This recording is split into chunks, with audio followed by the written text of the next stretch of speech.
So yung mga boss, kung mapapansin niyo yung braso ng ating bossing is medyo may kalakihan, no? Tapos ito po yung size ng A4 na ginagamit natin madalas na stencil paper. So kung mapapansin niyo mga bossing, medyo maliit po yung ating mapiprint dito kapag ganitong klase o ganito kahaba o kalapad yung brasong paglalagyan natin. So syempre kapag nag-i-edit tayo, madalas po is A4 size lang para isang bagsakan lang. Parang ganito, halimbawa ayan. So, pasok na siya kagad sa A4. So, pwede mo siyang i-print agad, automatic, para sa ganun, isang lapatan lang. Pero dito mga bossing, meron tayong problema. Kapos kasi yung ating A4. So, ang gagawin natin dito mga bossing, bali, magpiprint tayo ng dalawang stencil para makuha natin itong build ng kanyang braso. So, sa pag-print naman po nun, mga bossing, ang gagawin natin, imbis na pa-portrait, pa-landscape po ang gagawin natin. Yan.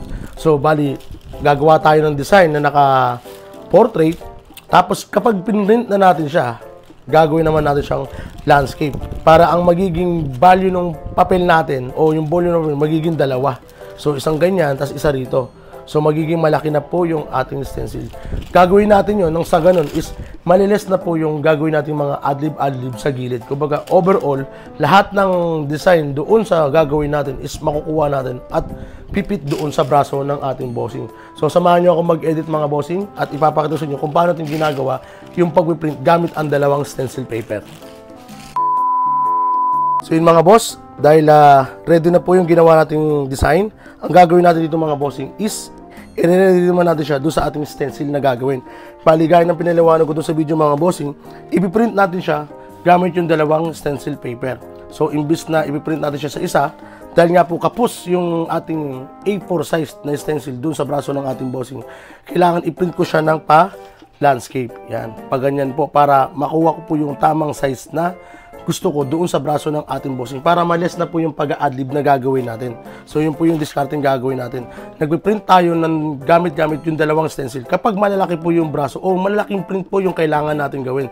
So, ganun din po mga bossing. Kung kayo naman po ay gagawa ng backpiece mula dun sa A4 size na design na ginagawa ninyo, hahatiin nyo naman po siya sa 4. So, 1, 2, 3, 4 para ma-print nyo siya ng mas malaki. So, ganun po yung discarding ginagawa natin. Gamit po pala yung application na Procreate, mga bossing. So, mga natatanong po mga bossing ha, Procreate po yung ginagamit natin pang-edit. So, ngayon, tuloy na natin. Ngayon po, is ready na yung design natin. Ngayon, para maging stencil na siya, ready. Para pag pinrint natin is ididikit na lang. Ang gagawin natin dito mga bossing sa design na ginawa natin is i-duplicate natin yan. So, mula sa duplicate, ito pong dinuplicate natin mga bossing, ay bababaan natin siya ng liwanag o palalabuin natin ng bahagya. So, ayan. Medyo malabo na siya mga bossing, no? Ang gagawin naman natin, balik tayo sa ating layer. Tapos, i-duplicate natin ulit yan. Mula po doon sa na-duplicate natin, i-click natin itong N. Tapos, hahanapin natin yung divide. Ayan. So, napansin niyo po mga bossing, no? Nawala yung ating design. Ang gagawin naman natin dyan mga bossing is papasok tayo dito sa ating adjustment. Tapos, yung Gaussian blur. Itataas naman natin yung volume yan. Ilalagay natin siya sa 6%. Ayan. So, mapapansin nyo, lumabas na siya. Pero malabo pa rin mga bossing, no? Ang gagawin natin ngayon, para mas maging malinaw yung stencil natin, babalik tayo ulit sa ating layer. Tapos, pagsasamahin natin yung dalawa. Yung pinalabo natin, tapos yung ginamitan natin ng Gaussian blur. Ayan. So, once na napagsama yan mga bossing, ang gagawin naman natin ngayon, ay babalik tayo sa adjustment. Tapos, pupuntahan natin yung curve. Yan. Tapos itataas natin. So kung napapansin nyo mga bossing, umitim na siya, no? Dumilim na yung ating design. Ngayon po, okay na po yan. So ibig sabihin ng mga bossing is ready na po yan i-print para gawing stencil. Okay na yan. Ang gagawin natin ngayon mga bossing, para ma-print to sa dalawang stencil paper, ang gagawin natin is pupunta tayo dito sa ating tools. Tapos pipindutin natin yung canvas.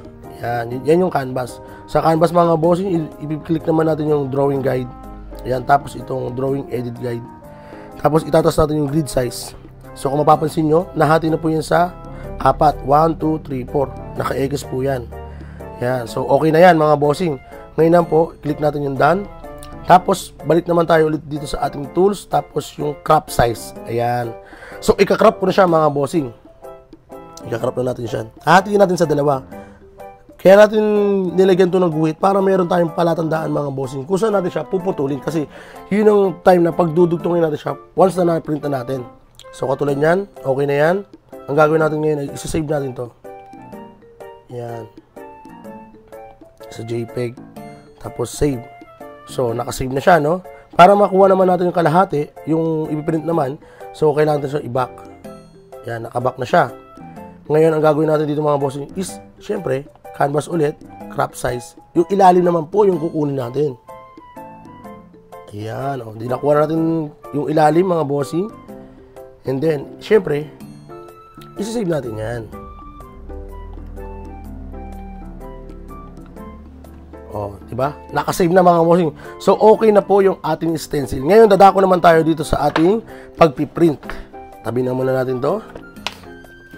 Ngayon, tayo naman ay magpiprint. Gamit-gamit yung ating Ozor Thermal Printer. Ayan. So, i-on. Ayan. On na siya. Tapos, saka natin bubuksan. Tapos, yung ating Ozor Thermal Stencil Paper. Ayan. Tatanggalin lang natin yun. Tapos, syempre, ilulusot natin dito sa ating printer. Simple lang, di ba mga bossing? Ayan. Once na okay na yan mga bossing, syempre, dadako na tayo dito sa ating application. Ayan. Yung application natin na ginagamit mga bossing, ito yung ayan, Quick Stencil. So, yan yung application ng ating Ozor Thermal Paper at Thermal Printer. Ngayon, photo editing. Tapos hanapin natin yung una natin i-print. Halimbawa, ito yung tiger, yung ulo. Yung una natin sinave. So, click natin yan and then done. Tapos, print. Ayan. Ayan na mga bossing. So, nag-print na siya, no?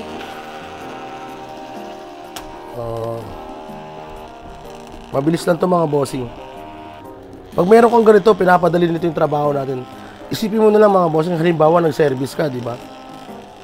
Hindi mo na kailangan magdala pa ng mga malalaking printer para lang makapag-print tayo ng design natin. So, ito mga bossing, talagang compacto. Pwede nyo pang service lagi. O, di ba? Goods na. So, meron na tayong dalawang design. So, ayun mga boss. Meron na siya ngayong dalawang design. So, ganun lang po kasimple yung ginagawa natin diskarte mga bossing kapag tayo ay nag-print ng malaking size. Ngayon naman po, ang gagawin natin dito is ididikit natin to o pagsasamahin na natin silang dalawa para masukat na doon sa braso ng ating bossing.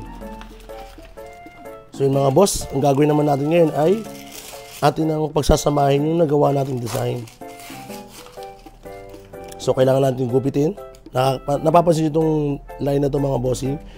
Diyan na natin siya gugupitin.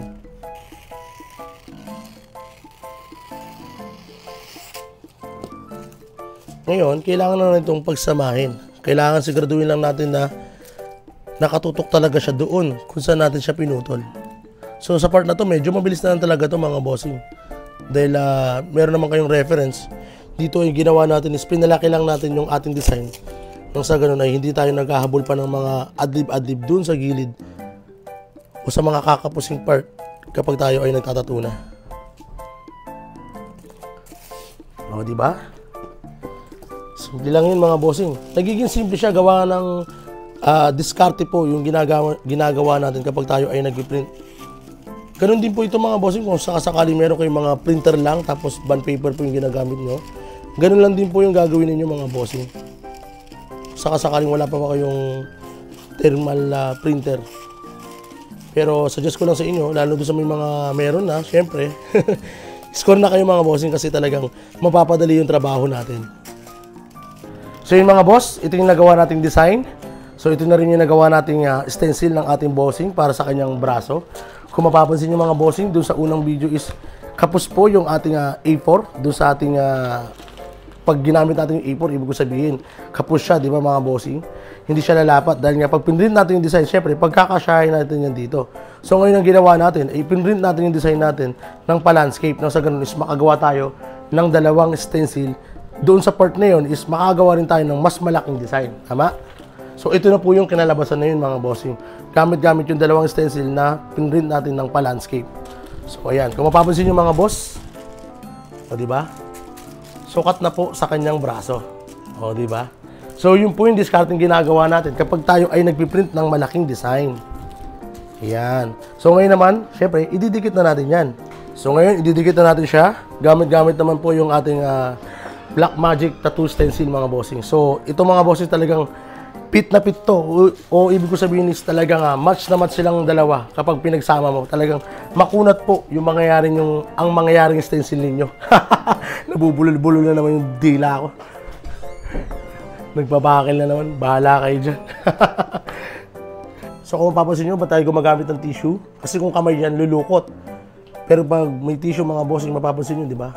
Nabanat ko siya ng buo. Kaya mas lapat na lapat po yung pagdidikit natin ng stencil. All goods. Ang angas ng bossing.